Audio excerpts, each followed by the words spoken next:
Hi,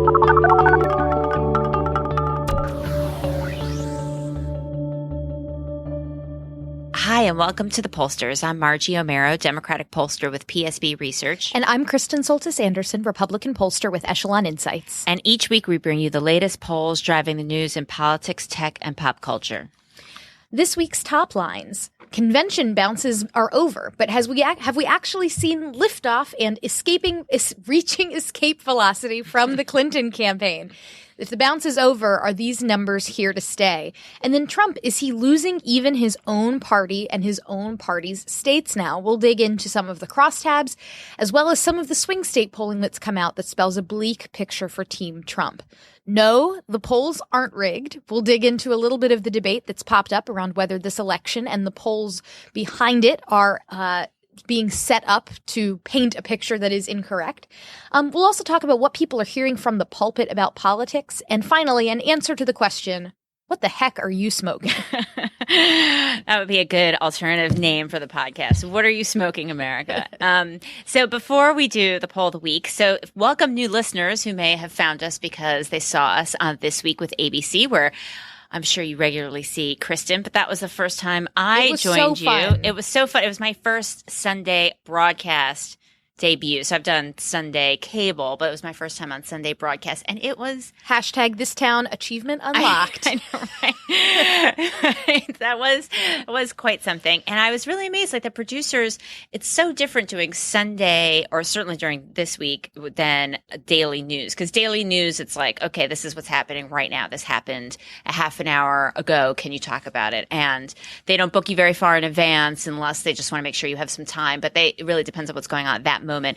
But This Week, you really spent quite a bit of time preparing. They sent us some questions in advance. We had a call. I mean, I was amazed by how much time we had spent on it, on the segment, and it really made a difference. It's amazing when you could prepare. Yeah, when you've got 1 hour of TV to produce a week, you can really, fine tune every second of that hour. Right. I have not done such preparation for today. we also have 1 hour of content to generate per week, and not as much effort put into it. We have not had a conference call about this show. But it was today. Also great. There were a couple of folks that tweeted us pictures and noted that it was an all-female segment, which, hey, men can be good pollsters too. That's not, but it was kind of, I love Martha, yes, who's the host. She's the co-anchor of This Week with George Stephanopoulos. She's just like the best. So it was, she's a good interviewer. I liked that it was a segment focused around polling instead of like just blah, blah, blah, blah. What do you think about Clinton's emails? Right. So that was good. It was very much in our wheelhouse. And it said the pollsters, break it down, and it had little quotes around the pollsters. I know. It's like we made the big time. It was really good. So welcome new listeners. And we stretch out a little bit more in the show than we did in that one segment if you are joining us from there. And this week we've also, if you are also coming to us from having listened to us on another podcast, welcome. So this week we've gone on David Drucker's podcast at the Washington Examiner. I did an interview with the guys at the Fifth Estate last night all about the polling world. So if you are new to us coming from either of those shows, welcome to you as well. Or you could be Walmart Moms fans. Oh, yeah. But we'll get to that in a little bit. It's been an exciting week. Oh, I didn't put that in the top lines. Well, we're going to talk about it. All right. Well, that'll be like the fun surprise at the bottom of the cereal box. More Walmart Moms. Yeah. But first, before we get to all that, our poll of the week, it's Olympic time, and interest is at a new low, according to Gallup. But this was before the Olympics actually started, but they asked the question, how much of the Olympics do you intend to watch? A great deal, fair amount, not much, or not at all. And for the first time since they've been asking this since in 2000, a majority said they're not going to watch a lot. And usually more people say that they're going to watch a lot, but now a majority said they weren't going to watch a lot. That was the intent beforehand. I know that's sad. I haven't watched a lot, and I intended to watch a lot, but I can't. I just don't watch. I can't watch anything. I haven't finished Breaking Bad. I can't make it to the Olympics. I'm just so behind. Gosh, Breaking Bad's so good. Wait, where are you in Breaking Bad right now? Like the beginning middle. Like season what's 3. Happening? I mean, it was so, I don't even, like, I had, like it was a long time ago. I mean, I've watched one episode of Broad City. I don't even think I finished,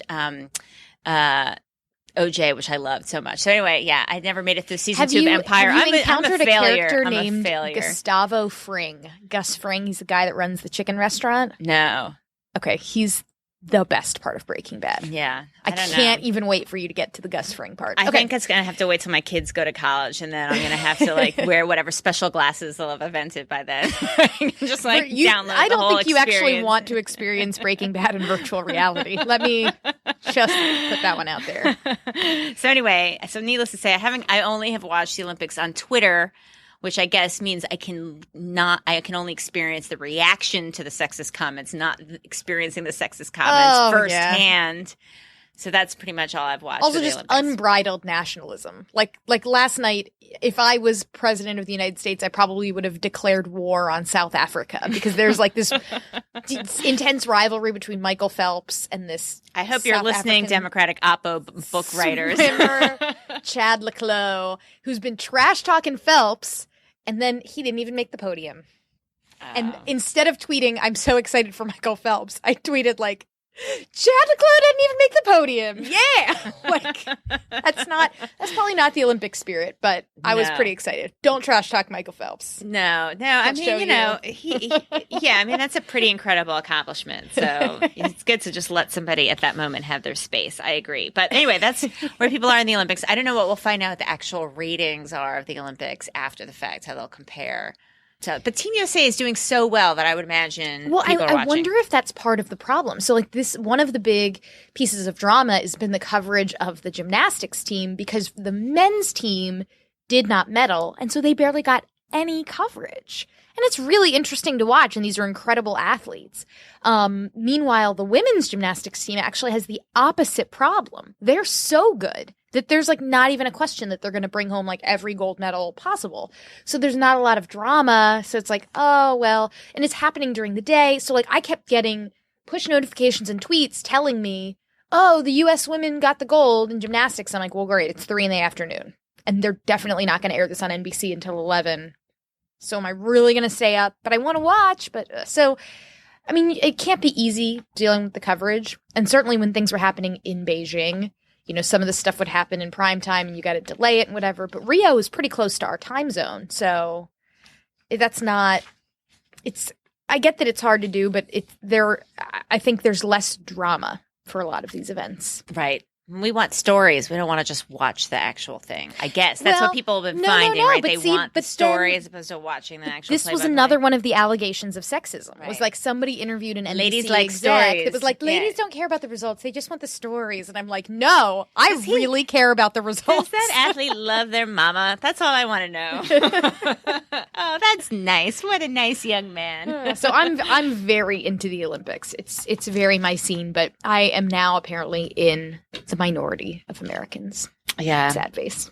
No, that's true. Well, let's go back to something that people are also but simultaneously not excited about, but paying attention to nonetheless, and that is the election. So it's been, as you may have heard, not such a great week or so for Trump in the polls. Yeah, we're past the bump zone. This is not just a convention bounce for Clinton. This is the real deal. So in the Real Clear Politics polling average and the Huffington Post pollster average, it's really, really, really bleak for Trump.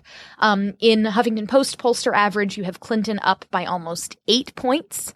In the two-way ballot and that's test. A lot for a national That is a lot. And that holds even when you add in Johnson, undecided, other, when you add in all of these other folks to the mix, you still see a Clinton advantage of about 8. So which goes to the theory that people have been now saying for a while that Johnson actually pulls equally from both. Yeah. At least as of right now, until Johnson mentum happens, until people start feeling the Johnson. Oh, Margie. I learned that from you. I know you did. I learned that from watching you. But the real story, I think, this week has not been just the really bleak national polls for Trump, but have been all of these statewide polls that just make his electoral college path look completely impossible. So last week on the show, I think we talked a little bit about North Carolina and how that seems to now be really in jeopardy for Trump. It's been consistently in the Clinton column. Now you have Georgia, where we've had a couple polls come out. Atlanta Journal-Constitution poll, Clinton up 4. JMC Analytics, who I've never heard of before, but they've done a couple Georgia polls, have Clinton up by 7. If you are the Republican nominee and Georgia is in question, then that's crazy. Like, you have to pull off all of these Rust Belt states in order to make it work. And guess what the polling says in the Rust Belt states? Not looking great for Trump. You had Quinnipiac come out this week, where it had in Pennsylvania, Clinton up by 10. In Ohio, Clinton up by 4, which that state used to be a coin flip. You're now seeing a lot more polling showing that Ohio's looking pretty close for her. As we walked into the booth, a poll came out in Wisconsin. And here's the really interesting thing. It showed that Clinton is up by 10 among registered voters. When you limit the sample to likely voters, she's up by 15. Now, the reason why this is surprising is that typically in a likely voter, the tighter you screen the poll, kind of the better it is for Republicans. So polls of all adults are better for Democrats than registered voters. Polls of registered voters tend to be better for Democrats than likely voters, because typically the way pollsters are defining likely voter, I think, can neglect or underrepresent, folks who are younger, African-American, Latino, folks that tend to vote Democratic, but are perhaps have less of a track record of voting than, say, a 65-year-old white male. So typically Republicans do better in likely voter polls. Trump, it's the opposite. When you go to likely voters, Trump does less well. That's bad. That's really, really bad if you're a Republican. I mean, maybe it's because he does well with, and I don't know about this particular poll that you're citing, though, but he does better with downscale whites. So the Washington Post ABC poll, he was doing incredibly well with white, non-college educated men who I'm assuming are going to be have a lower propensity of voting. People talk about this group as his superpower. He can just run the table with this group and, dominate the country. In that same poll, that was 18%. That was 18% of the entire sample. So he'd have to basically get given where he is with everybody else, he would have to get every single just about white, non-college educated male in order to be competitive, to be tied nationally. Who knows what that means in the battleground states, or with Johnson and Stein, or the new guy, whatever his name is. McMullen? Evan McMullen. Evan McMullen, the new guy that's sweeping the country. McMullen-Mentum. we do not have any polls at this moment that have him in a 5-way ballot test. No. I assume those are coming. No. But, the other implication here, and we talked about this a bit last week, is the down ballot consequences. So NBC Marist also did a series of polls in some of these battleground states. While Quinnipiac did Florida, Ohio, and Pennsylvania, Marist did Iowa, Ohio, and Pennsylvania. They found pretty similar results. Ohio, they found Clinton up by 5. Pennsylvania, they found Clinton up by 11. In Iowa, they found Clinton up by 4. Again, Iowa is one of those states that's been a blue state on and off. It was an Obama state. Even though you kind of think, if you close your eyes and you think of Iowa, you think of a white farmer. How does Iowa become a blue state? But it has been. Right. Shows no sign in this polling of that changing. But in those same NBC Marist polls, they also asked about the Senate races there. So Chuck Grassley, who's been senator from Iowa forever, has the most amazing Twitter account in the entire United States Senate. Perhaps second to Ben Sass. But Claire McCaskill. Oh, right. I guess I'm bringing my partisan lens to that's this. okay. But, but Chuck Grassley, it's not a partisan thing. It's if you never heard of the assume deer dead tweet, he hit a deer in his car and live tweeted the anyhow.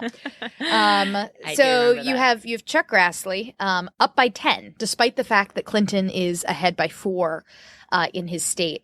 In Ohio, similarly, you have Clinton who's up by 5 in the presidential race, but then you have Rob Portman, the Republican candidate for Senate, who's up by 5 in his contest. So you see a lot of these down-ballot Republicans outperforming Trump by a pretty sizable margin.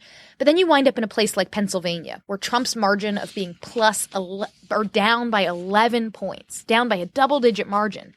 There's just no way for Pat Toomey to overcome that. And so Pat Toomey's down by 4 against Katie McGinty, the Democratic candidate in his Senate race.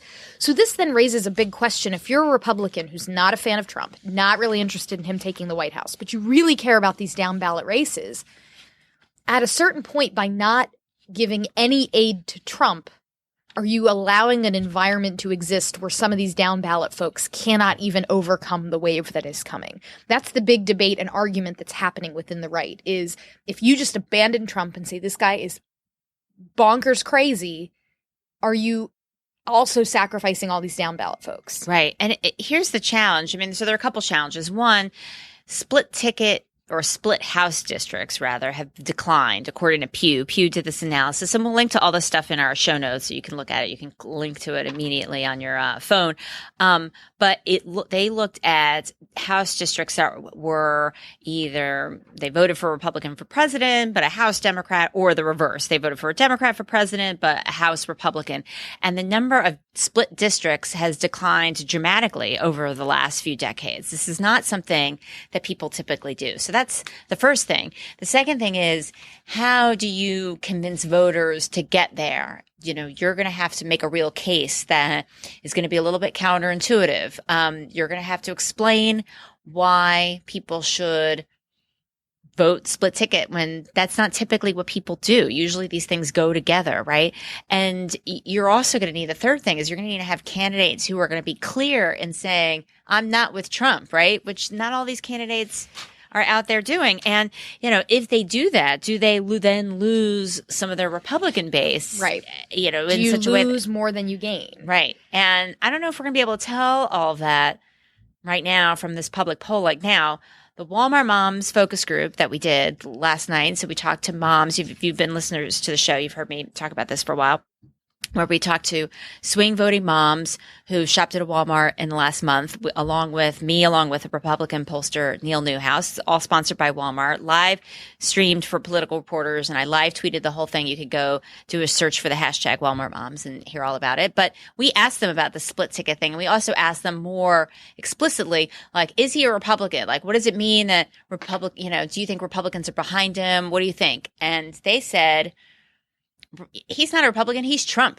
Like, he's just his own thing, which is good news for Republicans. But it doesn't mean, though, at the same time, that they're really getting a lot of message about what all these other candidates think about Trump, because there isn't a very clear message. You know, everybody's doing their own thing relative to Trump. This was something that at the Democratic convention, as a Republican who is no fan of Trump, I most appreciated about. It was especially President Obama's speech, where he basically said, if you watched that convention last week, a lot of what you heard wasn't particularly Republican or conservative. And you know, that's a double-edged sword, right? On the one hand, that makes me very happy that you've got a lot of swing voters where they're basically saying, like, look, if you're a Republican, you have permission to vote for Clinton because this man is a crazy man and he doesn't represent you. And he doesn't have the temperament to go along with you. And bear in mind, there are a lot of Republicans that have huge reservations about Trump. In the Washington Post ABC News poll, they asked, you know, do you approve or disapprove of Trump's behavior in the whole con dispute that we talked about last week? And 61% of Republicans said they disapproved of him. So, you know, there is Right. There is angst out there. The other strategy, though, would be to tie Trump around all of these people's necks and say, no, he is Republican. He's exactly the zombie monster that Republicans deserve and have created over the last few years. That could mean fewer swing voters saying, I'm Republican, but I'll vote for Hillary Clinton because, hey, why are they saying that my party's so bad? On the other hand, does that help you knock out more of these folks down ballot? Yeah. These are the strategy questions Right. that And smart people in Brooklyn, I'm sure, are noodling over. this is all super tough stuff. And I don't know if we're going to be able to get to the bottom of it right now with public polling, because it just takes, maybe we can, but not from what I've seen. You know, it just requires the kind of work that people do behind the scenes. They don't necessarily do in public polling for a variety of reasons. It just takes, some qualitative exploration, quantitative. Also, you can't ask in a congressional district. This is another thing that comes up, like, hey, what if your representative, Bob, said that they weren't going to support Trump anymore? Well, if you call 400 people in your congressional district with that poll, you better believe that that's going to be in the paper in the following week because someone will write that down or tell their neighbor who may have a kid who works for Bob's opponent's campaign. So it's a hard thing. It's a hard thing to test, to figure out for sure.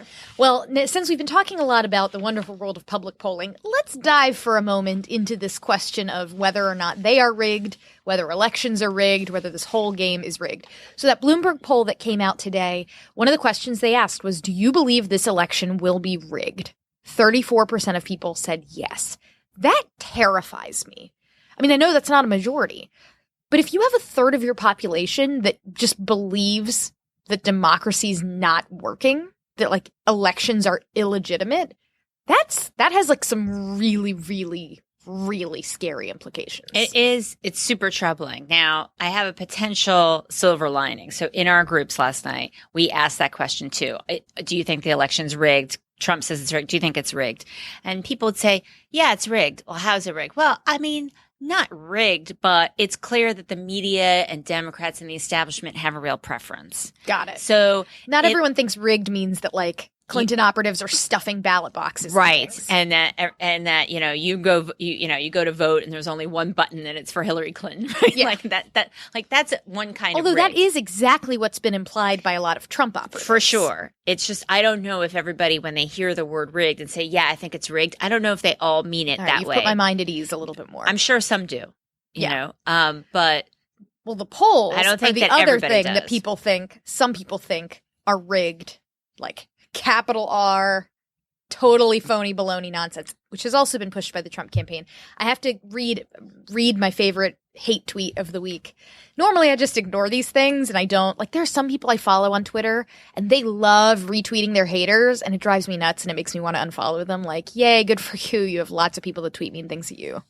Really not interested. It's all. Right. I actually think that's worse than people who retweet all of the praise they get. Oh God! Like every so often, it's fine if somebody tweets something nice at you, but there are people that they will retweet like every time someone's like, "You were so hot on Fox now," and I'm like, "Oh my God, kill me, please stop! No, I want to unfollow you, but you occasionally tweet interesting stuff."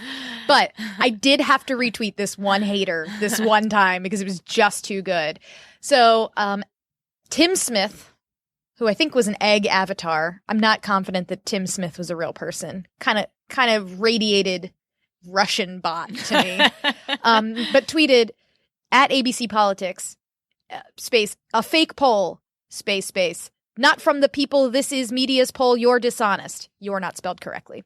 It never is. Traitors and will be treated like terrorist. I think was supposed to be terrorist. Terrorist. A fake poll not from the people. This is media's poll. So what would a poll from the people be then? Right. And we talked about this a little bit on David Drucker's podcast this afternoon before he came over here. I am sympathetic to folks who think that the media is biased, who think that academia is all left wing, and then they see all of these polls come out and it's all sponsored by mainstream media outlets and academic institutions. And they're like, oh, well, they're all pushing a narrative. Like, I'm sympathetic to skepticism. I'm not sympathetic to you all are lying and just making up this data to push a narrative. Like, every time a poll comes out and showed Trump was up great, those polls could all be trusted. But now suddenly that Trump is doing terribly, oh, it's all a conspiracy? Right. That's not how this works, guys. And how would it work? I mean, every single poll from the last 2 weeks shows Clinton up, right? I believe. I don't think there's one that shows Trump up, right? So how does it work? So is there like a meeting? Is there a conference call? Someone sent out like a mass text? Is there like a thing? And it's like, okay, guys and gals, so we want to show real balance, make sure all the polls come in Clinton between +6 and +12, right? And then everyone goes to work and pushes this narrative on their callers and on their production folks and on their crosstab people at all the different universities that help out. I mean, it's impossible, right? That's not how this works. So I think people just have lost, it's part of this broader theme. People have lost trust in institutions. They don't know what facts to believe. They don't know what outlets to trust. They feel that the system is letting them down. So many things are flawed. There's so much information to debunk everything that people just like kind of lash out at all this stuff. I mean, that's the only explanation. One of the complaints that echoes the unskew the polls stuff from 2012 is, well, the polls are sampling too many Democrats. They're calling too many Democrats. That's not fair. That they're missing all of these other voters. What that misses is that more Americans are Democrats than Republicans. This is a real fact. This is not made up. And that gap widened pretty big in 2008 and has not shown signs of shrinking. There have not been huge upticks in Republican registration, or where there were, they're sort of, spotty and were mostly related to people wanting to participate in those primaries. But the idea that every poll should have an even number of Republicans and Democrats is just wrong, because there's not an even number of Republicans and Democrats in America. Now, voter turnout, that could change. Maybe you do have an even divide on election day, but I have seen no solid data suggesting that there's been some massive surge in Republican support and identification that would lead a whole bunch of people, that would lead a poll that says, yeah, there are probably about 6% more Democrats than Republicans in this sample. That actually sounds about right. Right. There's a lot of data that says that's correct. So, yeah, no, and it is disturbing when you see people. I mean, I feel badly sort of as an industry that people sort of doubt all the polls. And I know part of it is just this larger worry, can the polls be trusted? And so many people ask that question, that when they see a poll they don't like, that, well, maybe I can't trust this poll. But I don't know if it's really just about polling. I think it's just people not being able to trust anything. But during the Walmart Moms groups last night, the people were tweeting me like, your thing is skewed, your focus group is skewed, there's no way that's true. Basically doubting the whole thing. I was just sort of making up the whole. Didn't you have one person tweet at you asking do you have full demographic representation? And you gave it back and they were like, no, yeah, sure, whatever. And one person tweeted this is so obviously done by amateurs who've never done this before. I'm like, well, I've had 20 years experience and my Republican partner has even more. And then some other listeners of the show, you're out there, thank you, all jumped on this person who then deleted his entire, he had a 7-tweet rant and he just deleted the whole Pollsters thing. Nation. Yeah, it's just had the whole thing. White knights riding to our aid.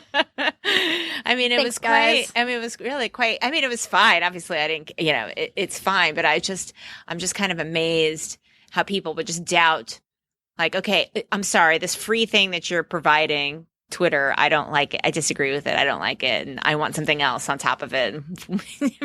And you try to provide that for me. And now I'm still mad. I don't know. I just find that a little strange, but I guess that's what Twitter is for. So the polls very well could be wrong, but they're not going to be wrong because there's some intentional conspiracy out there to dispirit Trump supporters and try to make it seem like Clinton's doing better than she really is. Right. I mean, it's certainly quite possible, if not certain, that she will not have this lead in November. It's a very large lead to have nationally. So, the odds that she's going to have this lead in November don't seem that high, but the odds that this is the lead right now, I feel pretty confident in that, just given how the magnitude of polling. Now, again, to go back to the qualitative, it's not because people, talking to these voters who are more on the fence, they are pained. This is kind of the larger, pattern here of people feeling pained by this election. They feel pained following it. They feel pained listening to it. They're, hearing it on social media. They're hearing it at church. They're hearing it everywhere. We heard a lot of people say, I just can't take hanging out with my parents or my sister. I don't want to go on Facebook. I'm unfriending people. I just can't take it anymore. And we haven't even gotten to the crazy part yet. You haven't even Trump hasn't even run any ads yet, so we haven't even started. That's the thing that's crazy. But people that we spoke to, and it definitely mirrors polling as well, felt like, I'm just disgusted and saddened and freaked out and, scared spitless, someone said, thinking about this election.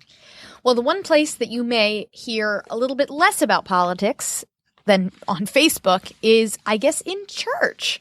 An interesting study that has been done by Pew over the last during this summer has asked people about their experience in hearing about politics from the pulpit. They asked a survey of U.S. adults have you attended religious services in the past few months? And among those who did, you had 49% who said they rarely or never heard the clergy talking about social and political issues from the pulpit. 29% said sometimes, 7% said often, and 15% said they didn't really know or refused to answer. An even smaller portion said that what they heard was specifically related to support or opposition to a presidential candidate. By and large, compared to other groups, Black Protestant churchgoers were those who heard the most direct talk about candidates from church leaders. 28% saying that they'd heard support for Clinton coming from the pulpit, only 2% hearing any support for Trump, and 20% saying they'd heard clergy speak out against Trump, and only 7% saying they'd heard clergy speak out against Clinton. What's interesting about this is that you typically think of Republicans as being the ones who are going after strongly religious voters, and are you hearing sermons from the pulpit saying you need to go and vote for this particular candidate? Doesn't seem to be happening in favor of Donald Trump this go round. If it did, I haven't actually seen comparative data going back. The stereotype is always, particularly during the Bush years, that really getting the evangelical out and mobilized was a big piece of their strategy. Here, Trump has been endorsed by some evangelical leaders, but it does not seem to be the case that you have a ton of evangelical leaders preaching in favor of Trump on Sunday mornings.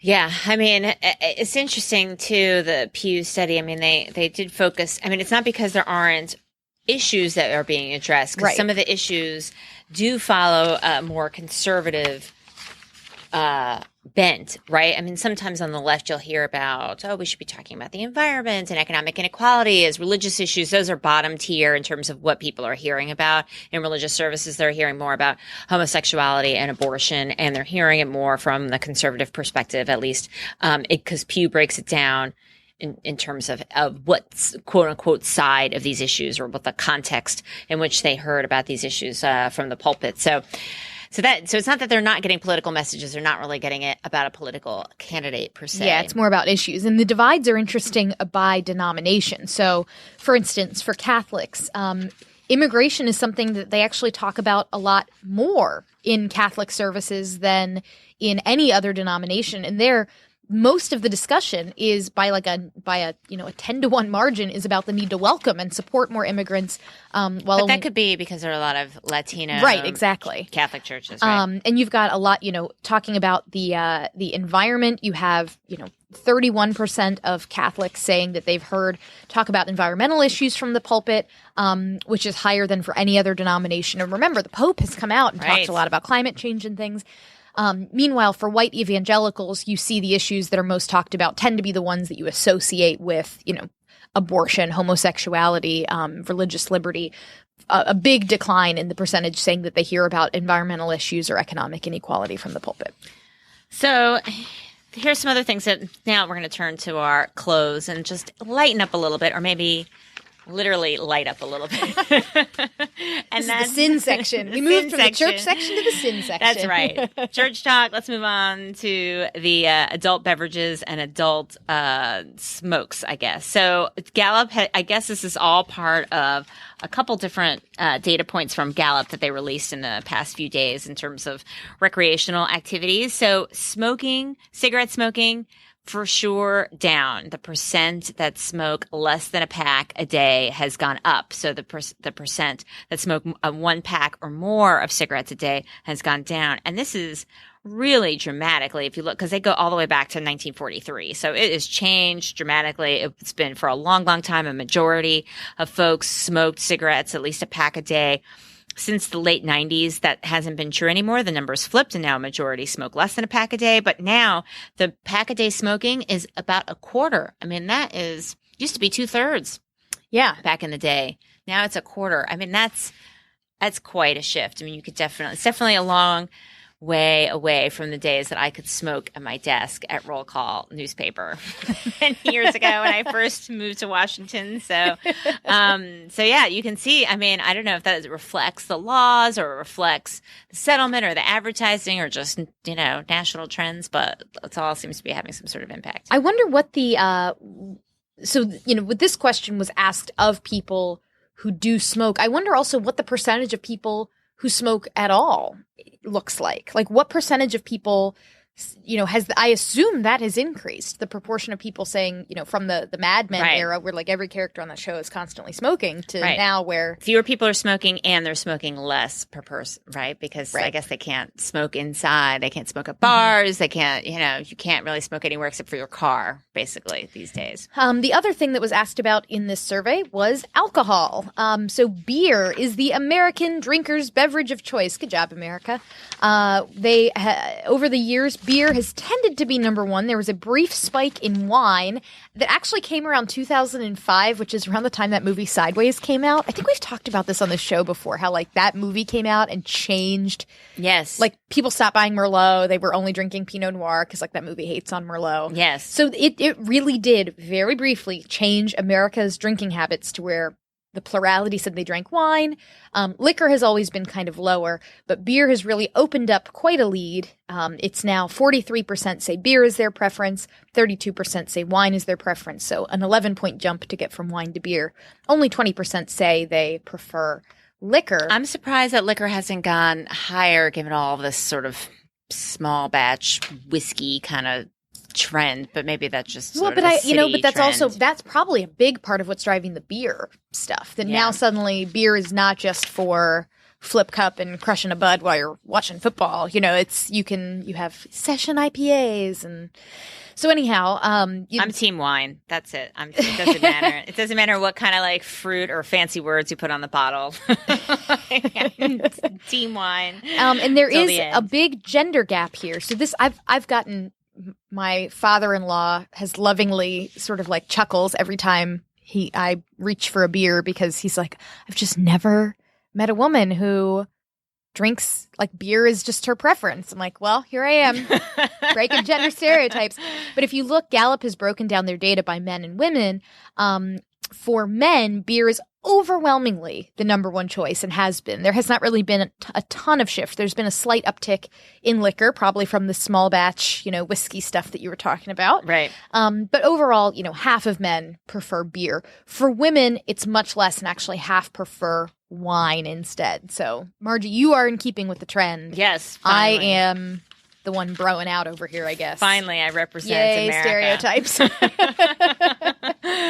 And it is in my preference for wine over everything else. No, I would rather simply not have it. If the choice is beer, I just would I'll just sit that one out until the person with the wine shows up.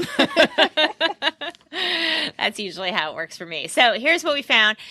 Hat tip to Ariel Levy from the Huffington Post for coming up with the Olympic polling events tracking and fielding, or horse racing, synchronized dialing. She's just a wellspring of puns. I know. It's amazing. I know. How could Olympic interest be down given puns like that? So everyone is feeling disgusted with polling on It's on Facebook, it's at church, it's on your phone right now as you're listening to us, but it doesn't mean the polls are skewed.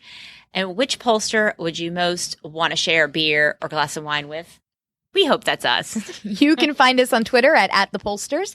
Individually, we're at Margie O'Maro and at Kay Soltis Anderson. Find us at www.thepollsters.com, where we'll post our show notes. You can also find us on Facebook, where we'll post links to the polls that have been catching our attention throughout the week. Make sure you subscribe to us on iTunes, Stitcher, whatever your favorite podcatcher is, and we always love to hear from you in the reviews. Bye. Thanks.